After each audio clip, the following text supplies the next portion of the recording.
Hey, what's up? Welcome to a review with Drew and Will, or Will and Drew, however you want to do. Yeah.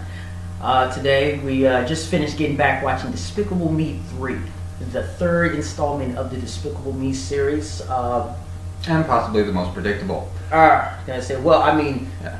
the third one, I don't know what this motherfucker right here, you need to say 3 times the charm, but 3 strikes you're out, motherfucker. Shit with this motherfucker, right?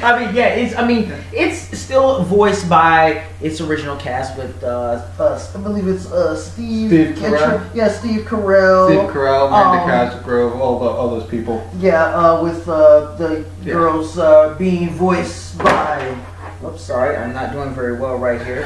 Work with me. Kristen Wiig and Neve Chevelle and Miranda Cosgrove. So basically, there's only one little girl that's actually playing the role of the voice of a little girl.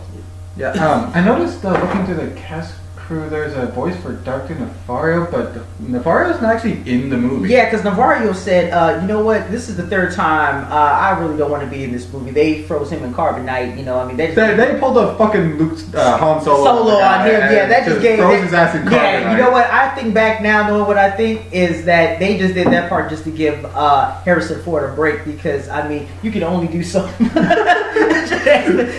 I mean, man, a movie time can run on for a long time. And man, something like that in the story break can just give an actor just like, yeah that's my break period right there. So Nefario was smart. He said, I don't want to be in the story. I'm good.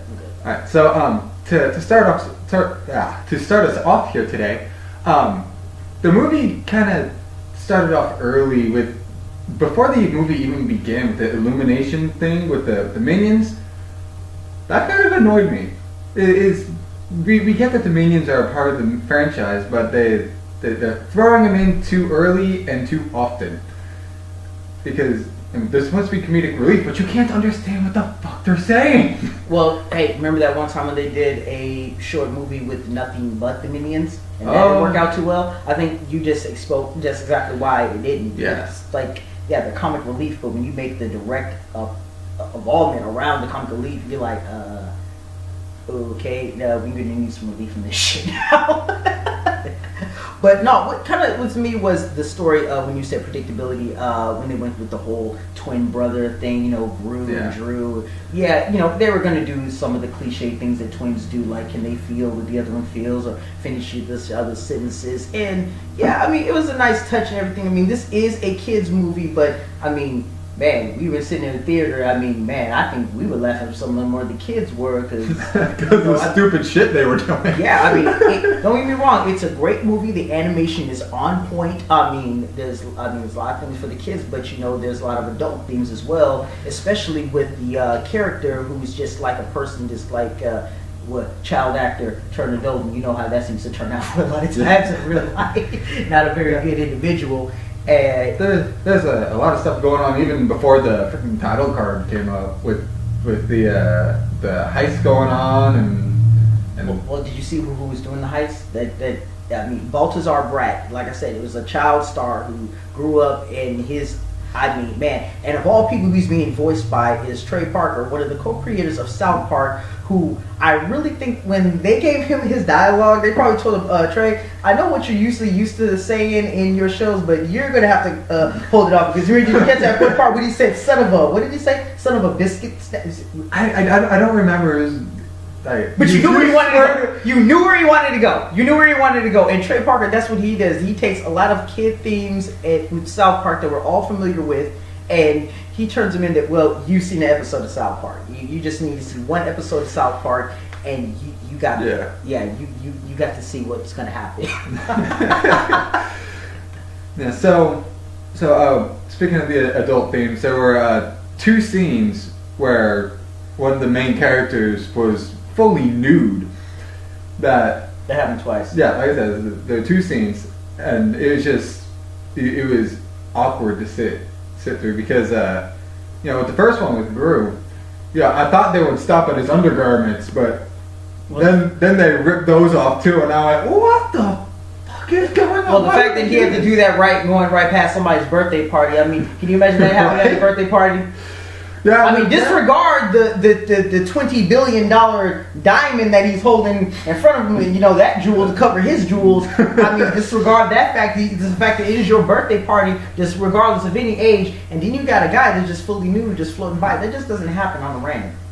No, well, the part that made that scene funny though was that they all stopped singing Happy Birthday to turn and stare at him, and he turned and started singing Happy Birthday, and he finished the song for them. Well, as you can see, the development with Gru now, he's no longer a villain. He's now joined the agency. He's done, doing the bad guy stuff. He's a family guy, a father, a husband, and he's turned over a whole new leaf. So you see a lot of his subtlety. Yes, I mean, bad timing, but he still had, a sense of him to say, hey, this guy's birthday, I'm kind of messing up for him. Let me at least finish it for him. Happy birthday, dear Dad. And his voice actor, Steve, I'm sorry, I've seen a lot of him in his live action roles, and he's a very underrated comedian actor. He's always seems to be like in supporting roles or whatnot, but man, give this guy nothing but role of leads, even if it's just him doing the voice or live action. Like, they need to give him more, because wow. The only part that kind of threw me a little bit was he was voicing Gru and his twin brother Drew, and that was a nice touch because I know they're twins, but that could have opened up the chance for to introduce some new talent. Yeah. Even in comparison, I mean, yeah. Even though they're twins, no two human beings are exactly like da da da da da da. Yeah. A weird scene to watch though was watching Steve Carell making two voices, trying to sound like the opposite voice. Yeah. Once great, it was like, oh, stop. So he's trying to make the deeper voice. He's trying to sound like the deeper voice, trying to sound like the higher voice, and then he's also trying to sound like the higher voice, trying to sound like the lower voice. That actually took a little bit of talent. Yeah, how much the fuck you want to bet that he asked for double the pay for that shit? Actors can do that shit. Actors really can. For anything that you've seen an actor specially modify themselves to do, physically, mentally, whatever, for a fact they ask for extra pay for that. Yeah. I mean, you know why? Because they can't. Let's play themselves, they can't. But yeah, like with me, I said, kid theme show, stuff for the kids, stuff for the adults. Like I said, Balthazar Brat, 1980s villain, just stuck in the 80s, so he took us all back to a lot of songs, Michael Jackson, I'm Bad, with the heist and whatnot, and then him break dance fighting, his attire with the shoulder pads, okay. Me as an older individual, Jordan, you can say old man, I guess. I mean, I could have babysat you, but you're not that old. I know, but I probably could have babysat you. Just thinking back to him just bringing up a lot of those cliches, and like I said, his hairstyle with the mullet and the mullet, the shoulder pad, his style of toys. Especially when he showed one thing that I know that one people really didn't take consideration, but it was real brief, was when they showed his merchandise was little girls opening up lunch boxes. Do kids still use lunch boxes? Not that the lunchbox thermos combination. Y'all, if you were born in the I'm not even gonna say you remember the lunchbox and thermos combination. Don't act like you don't. Don't act like you don't. Yeah, it was weird. You look like the lunch bag type. You look like the brown paper bag. You look like you probably took it in the brown. Yeah, that was me. Yeah. But Ultron. No, but I thought it was funny. First scene with the AVL. They look at the boat's being robbed by a monster. That's not a monster. That's a man with shoulder pads. Yeah. Trust me. At that time, you'd be amazed. And the loud colors and the. Did you catch the Simon? Yes. There's a Simon. There was a Simon in there. Yeah, they really took it there. There's a Simon. There's a Rubik's Cube. There was a Walkman cassette. Jesus. Woo! Yeah, there was just a lot of throwback. But, overall, I will say, again, the animation was on point. When Balthazar Brat bought out his giant robot toward the end, that thing looked like an actual toy. It didn't look like just animation. It looked like it was really there. It was textured, and I mean, everything they did was pretty much on point. I mean, this wasn't even Pixar. This was Illumination, man. And I mean, thinking ever since back to, when we first started like things like Toy Story. Excuse me, sorry, we had people on soda, blah blah. It's come a long way. I'm really impressed by that too. And also too, Drew, I'd like to come with the fact, if you're optimistic too, like me, I'm a father. If you can look through all the silliness aside, there was a lot of good, decent family values that, if you really, like I said, took the time to consider it. Like, for instance, I'll start off with, okay, Gru is now a married man. And you can see visibly him and his wife were wearing their rings, all the time. And that's like something even in like animated series or shows. And I mean, it's one small detail, but yeah, they're a married couple and they're not even wearing rings. Now, this one, they were. It was visible. But they did get married at the end of the second. Yeah, they did.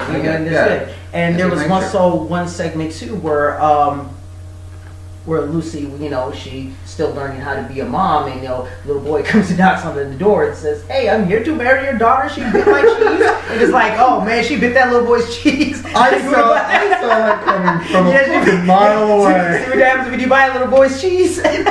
And she stood up for her daughter. She's like, hey, you mess with her, you mess with me too. And this is only her stepdaughter, and she didn't even say stepdaughter. And that too, one thing I kind of disregard in the real world when I see people say my stepbrother, stepdaughter. He's like, no, if they're there in your life, they're with you, they're your brother or sister. If you think about it, they didn't technically have a mother to begin with. In the first one, they were orphans. True. And Gru adopted them, so technically, I guess she would be their mother. Yeah, she raised them. Another mother to begin with. Yeah, she raised them, she fed them, she clothed them. She was their mother. And if you look through all the silliness, you can see a lot of those family values. And even like, Gru's brother, when he was overjoyed to see him, he had not been like share a lot of the same personalities as Gru.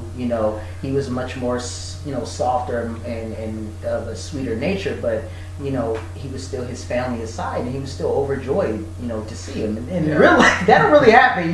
You see a long brother coming to your door, you be like, wait, hold up with the hugs. I don't even know your social security code. When the brother got introduced, I got a huge vibe of homosexuality with it. I don't know why, but I did. I don't know. He seriously threw me off, and there were several scenes where they were getting just a little too close for comfort, in my opinion. But I don't know. I don't really hug my brother that much either. But I don't know. Me myself, I didn't really get a sense of homosexuality. I just kind of figured like maybe he stole one too many lollipops, because you see how much effort he took to steal those two suckers, and he just got a little sugar rush. Oh, look what I got from my brother! So I just took that as a sugar rush. We are going to jail for lollipops. Yeah. I don't know. It was just the story was just like, when we left the theory, you said it was very predictable. Yeah, it was very cliche with the whole twin brother thing, and I don't know, just like you said, just too overly predictable. But it had good direction. Like I said, it had some good family values. You look through all the silliness and everything. It sent a good message, and I just like the really way it grasped. Even at the end too, he was like, "Hey, you're my brother, but I'm not going to try to change you." And he still went, one way. He was going to still stay to the family roots of being a villain, while Gru had, developed into a family man. And he was going to stay with the agency and be a good guy. Yeah. I gotta say, my absolute favorite character in the movie was the goat. That goat. Yeah, Margaret felt that goat. See. One of the good, family values things is that when Gru spoke to her in life, yes, we look for a unicorn, as in we reach out for that brass ring, but sometimes we get a goat, we get plastic. How many times that I went into one of those like Chuck E. Cheese when I was little, because Chuck E. Cheese has been around for a while, and I seen something after getting a bunch of tickets, and I think it's like a real gold ring, and come to find out, wait a minute, this is plastic. So I've been duped. Yeah, so I don't know. It just was a kid's movie, so for men of our age, we really couldn't expect too much from it. But at the same time, it didn't give us any less to It gave us what we were expecting. We walked out with exactly what we thought we would. Well, almost exactly. It did throw in a few twists and turns here and there. But yeah, for the most part, we got exactly what we expected out of it. A few laughs, a few stupid jokes, and some really, really stupid puns. What was the dumbest pun for you? I don't know. I have a short-term memory. You'll have to Short-term, yeah, it was just a lot thrown in into. Okay, do you predict a Despicable Me 4? I don't think they're going to make a Despicable Me 4. Okay, because remember how many Fast and Furiouses we made it to. But that's we're at 8 right now. We are at 8 Fast and Furiouses right now. Yeah, but that's for another time. That's for another time. That's too much cars to go. Too many cars, too many explosions. Yeah. Michael, baby, damned. If something happens to you, I don't know nothing. Michael Bay's a very powerful man. Okay. Well, that's our segment for Despicable Me 3. Hope you guys enjoyed it. We did our best. This is our first one. So, right now we're trying to crawl before we can walk, getting our feet wet. This has been a review with Will and Drew. Tune in next time. What will we be doing? I think we agreed we're going to do a Spider-Man Homecoming. Yeah, Spider-Man Homecoming. Yeah, they were already playing that when we went to the theater, but there was like a line around the world to be fucked, and we knew we were probably getting nowhere to sit. Yeah. So, me not really wanting to be a stand-in man while I watch a movie, we're going to do that another time. All right, so catch y'all later. Peace out.